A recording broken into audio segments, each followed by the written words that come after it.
Hello, friend. I'm Reverend Ric Beattie. I'm the senior minister here at Unity of Royal Oak in Royal Oak, Michigan, and it's my privilege always to connect with you for this midweek moment, which I love to share. And I want to let you know that our picnic is Sunday. If you're in the area locally, come join us for service in person, 10 a.m. and then afterwards we're going to have a picnic in the backyard. Also, Saturday we have play music from the porch, so that'll be a fun thing from 4 to 7 p.m. So just to let you know, you can always know what's going on here. Go to our website, unityofroyaloak.org, and you can look at the calendar, you can look at the events that rotate on the front page, and I'd love to hear from you if you're new to Unity of Royal Oak or to Unity in general. My email is ric, R-I-C, at unityofroyaloak.org. That's R-I-C with no K, at unityofroyaloak.org. And at our website, if you're being moved to do that, we appreciate those people who make an investment in this ministry. So you can do that right on our website. Okay, so this is a very powerful idea today in Daily Word. I'm going to read you Daily Word, and I do so with permission of Unity, the publishers of Daily Word. And if you don't get Daily Word, well, I would strongly encourage you to. You can get, this is 2 months in one little booklet, also in large print. I get it electronically, so I have it on an app on my phone, and I get it in email. So lots of ways. But it's amazing to me. For many years, I have read Daily Word just about every day. I miss sometimes, but it's just part of my spiritual practice. It gives me something to think about. Because I know that the better it gets, the better it gets. The more I'm investing myself in spiritual practices. And today is raining, so I didn't go walk this morning, but it's supposed to be nice in a couple of days. And I can go walk in the mall on the way home, maybe. Sometimes I do that. All right. Today's keyword is forgiving. This is for August 23rd, 2023. Forgiving frees me to move forward. Forgiving frees me to move forward. Memories of hurtful experiences and painful conversations can repeat in my mind like old movies on a perpetual loop. Have you ever had that happen? You get stuck, right? I think we get in a little do loop in our brains over and over. And of course, our primary teaching is thoughts held. One of our primary teachings is what we think about, we bring about. The thoughts held in mind produce after their kind. They produce a consciousness out of which creative energy is released, and we are propelled in that direction, pulled towards the thing that we're fussing with, that we don't want. So it sounds simple to notice the thinking and then shift away from it. But it's a tougher thing to do. I spoke about this last Sunday. So if you want to check out that talk, it's on our YouTube channel. Just go to YouTube and search Unity of Royal Oak, and then look at the service from 820. It was a powerful, at many levels, powerful service. Okay. The best way to free myself of these memories, this do loop, the awful things that have happened, some of it long ago. And we peel away the onion, and there seems to always be some more work to do. Years ago, my friend and teacher, Martha Creek, said something that really got to me. She said, if you have cleaned up 98% of all of your stuff, hurt and wounds and all of it, shame and all of it, 100% of the pain you experience is coming from that last 2%. So that's why I have continued to work. I have continued to do my work. And there's no magic. Life is good if I let it be. And are there bumps in the road? Yes, of course. I'm human. We're all human. So forgiving another and even myself is a wonderfully freeing and healing practice. It doesn't mean I need to welcome unhealthy relationships or situations back in my life, but it does mean I refuse to be bound to the past. I've had people come and talk with me about, they say, Pastor, I'm having trouble letting go, fill in the blanks, right? My former spouse, my children, my parents, whatever, it doesn't matter. A former employer, someone you dated who dumped you, right? And I can't forgive. I say, why not? Well, because they were wrong. Okay, so they were wrong. Does that mean that you're going to hang on to the hurt, to the wound, to the pain, and let it continue to affect you? Because I'll guarantee you they're not thinking of you right now. Well, but it was wrong. I got that. But I'm not the general manager of the universe, and neither are you. And so this person looked at me shocked. Well, why should I forgive? I said, for your sake, to untie yourself from the experience, to move on, to let go of the space in your thinking, in your mind, that this person or this experience is occupying. So forgiveness, I believe there are two really basic, huge, colossal spiritual practices that I live my life by. Others, but forgiveness and gratitude. The two, forgiveness and gratitude, such powerful concepts to forgive, to give something for the woundedness, the hurt, to give something. And gratitude because it primes the pump. I will go in streaks of making a list of 10 things every day for a while that I'm grateful for without repeating. I'm grateful right now it's rainy here in Michigan. And somebody said, oh, it's raining outside. I said, yeah, the ducks and the farmers are happy. So, you know, some days are sunny, some are rainy. But I'm grateful for it. I'm grateful for the pattern. I'm grateful for the breath.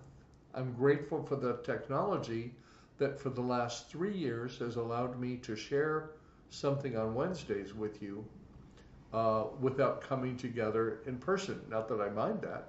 In fact, this fall we're going to restart in-person meditations in the building.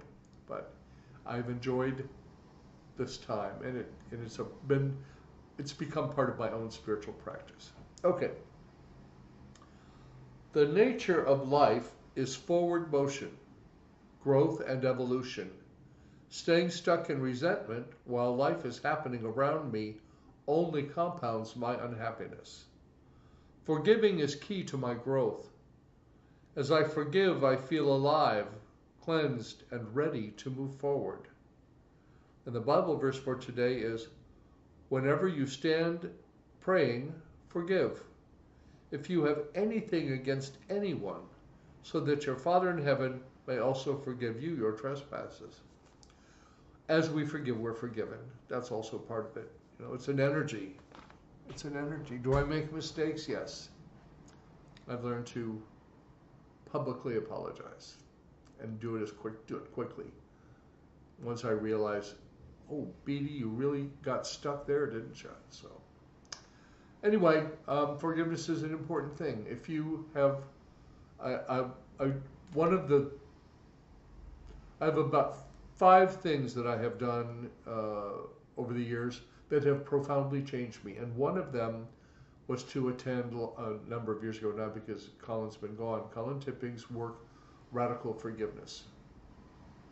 It reframed a whole lot of stuff for me, and that was one of them. Another one was attending the School for the Work of Byron Katie, learning about inquiry, and another was getting involved with Martha Creek on her Extraordinary Leaders program. I've done some things that have radically changed the course of my life. And you know, it's never too late. It's never too late. If you're sucking air, if you're breathing, you can change your mind. You can change your practice. You can deepen your practice. You can change your life. You may not change the physical circumstances of your life. Sometimes yes, sometimes no. But you can change the living of your life. It can be peaceful and free. Free of, do I get mad once in a while? Sure I do. But it doesn't last long, and I feel it coming. And so I move myself out of the way of other people so I'm not annoyed with them. So we can choose, and we can choose again, and we can choose again, and we can choose again. So I'm glad you made the choice to connect today. We're going to have a brief meditation now. And we begin by just taking a scan of the body. Are you carrying any stress, any tension anywhere? And if so, as you notice it, allow it to drain away, to return to the nothing. Moving through life lately, for the last, since before the pandemic started, but really since then, I've noticed that a lot of people are a little bit edgy. And so I try to make sure that I am not taking any of that on, and I let it go, and that I'm not being edgy, because I love to live my life peacefully. You may hear during this meditation a thunderstorm, a thunder. We just had a pretty good one here. If you hear a noise that distracts you, let it be the reminder to turn within, to come back to yourself. Because meditation is really about turning away from the outer world and turning within to that place, the center of wherever you think where your center is. For me, it's almost always near my heart space. So as you scan your body, let any tension drain away and begin to relax. I'm going to put some music on, because I like to music when I meditate. I also like to sit by the river when I meditate. I spoke about him recently. I have a dear friend who lives in northern Michigan who's just now really starting to embrace meditation. And it's fleeting at first, the benefit, but he had a wonderful experience and called to tell me about it, and I was so happy for him. So it can be by the water. Often I'm sitting by the water when I meditate. I'm lucky out where I live. We have Paint Creek dumps into the Clinton River in downtown Rochester, and I love downtown. I love the city I've lived in for a long time, the majority of my life actually. And I'm going to invite you to take a breath with me as I start some music.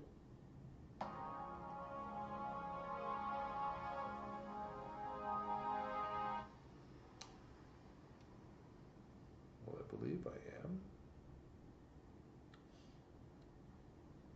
There are always little challenges, don't you think? And right now, because the two ladies who work in the office with me are both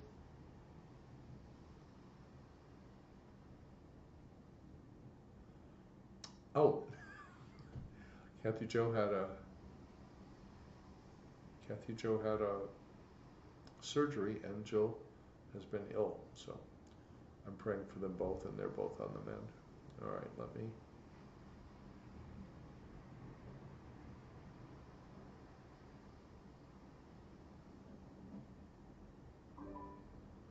There we go.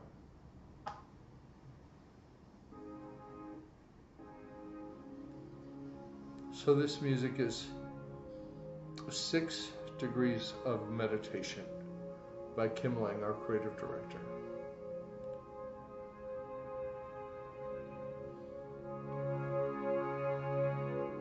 And I invite you to relax.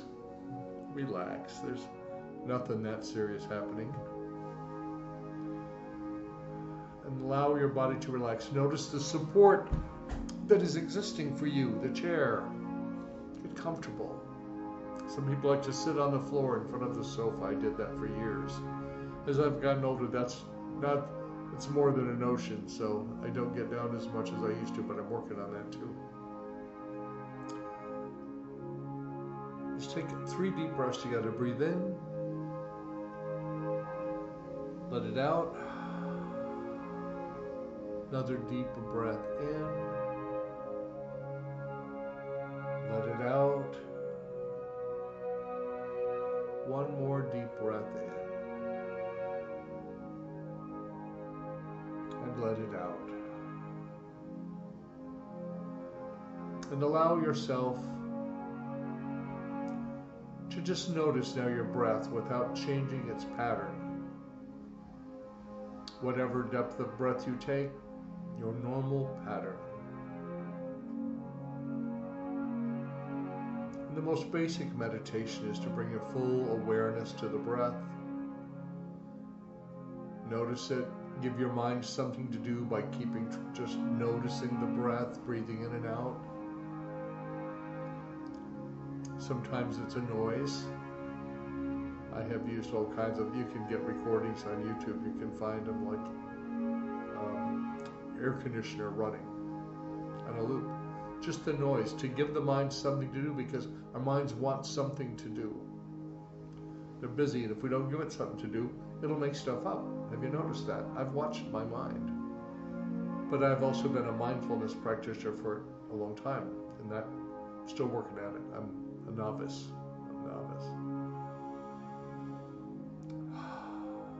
So notice your breath. And you can close your eyes, you can soft focus your eyes, you can be wide open.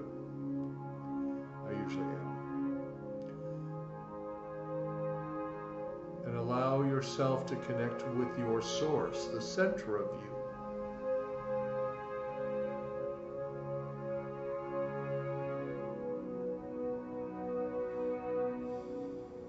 Imagine you can take a breath through your heart. And as you breathe in life energy, you breathe out love.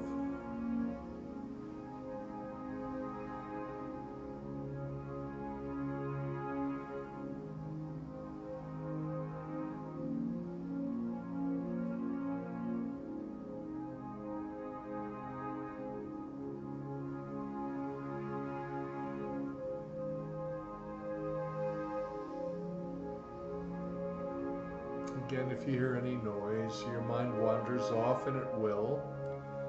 Just bring it back to the breath and follow your next breath inward.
And now I invite you to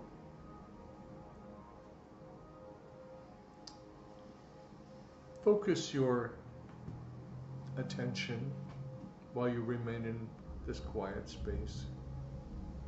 Focus your attention on whatever you are wanting to work on about yourself.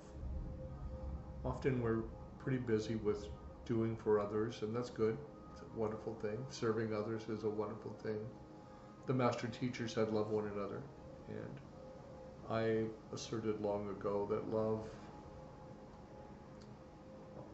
is on the move, and when it's on the move, it blesses the giver and the receiver. So focus yourself, and I'm thinking there's lots of, so focus yourself on something about you that you are working to improve. Could be health, diet, maybe blood sugar, whatever. Letting go of a bad habit, releasing addictions. Focus yourself there and let us all just share this wonderful healing energy that comes up, flows out and up and out of us, flows through our hands often. Sometimes when I'm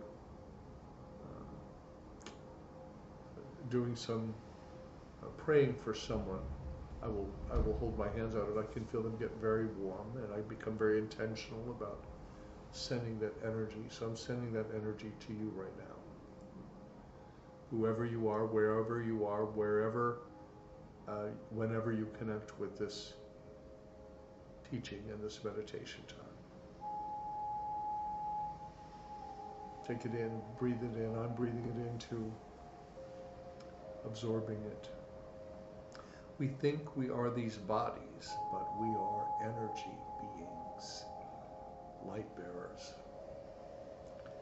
Jesus said, you are the light of the world, and that's the truth about you. So let your light shine. Forgive. Be forgiven. Be grateful. Remember, friends, that the light of God surrounds us. The love of God enfolds us. The power of God protects us, and the presence of God watches over us. Wherever we are, God is. All is well. Namaste.